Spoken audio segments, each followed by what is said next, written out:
নমস্কার, দেখছেন এনএন বার্তা। আজ কাঁচরাপাড়া কাপা মোড় থেকে শুরু হয়ে হালিশহর বাগের মোড় পর্যন্ত ভারতীয় জনতা পার্টির পরিবর্তন যাত্রা অনুষ্ঠিত হলো। দেখা গেল 70 জন বিজেপিতে যোগদান করলো। বাকিটুকু দেখতে চোখ রাখুন এনএন বার্তায়।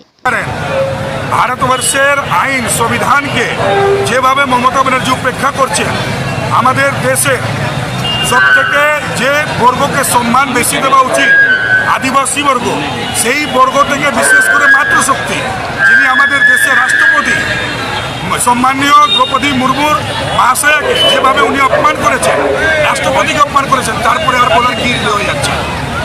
উনি বলছেন একবার আসলে আমি যাব, বারবার কেন আসবে, কেন যাব? একটা মুখ্যমন্ত্রী কি এরকম কথা বলতে পারে?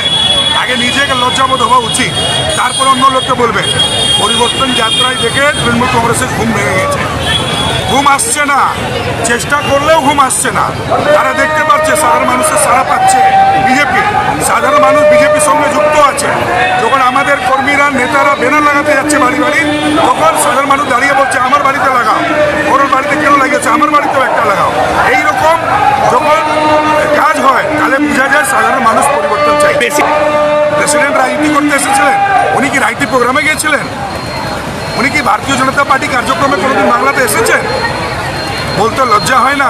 বাংলার মুখ্যমন্ত্রী অ্যাকচুয়ালি পুরোপুরি চলে গেছেন ভারতবর্ষের বাইরে। ওনার মস্তিষ্ক, ওনার শরীর শুধু দেখা যাচ্ছে উনি বাংলাতে আছেন, ভারতবর্ষে আছেন, আসলে কিন্তু উনি বাংলাদেশে চলে গেছেন। উনি পুরোপুরি দেশ বিরোধী বিচারধারাকে নিয়ে চলছেন।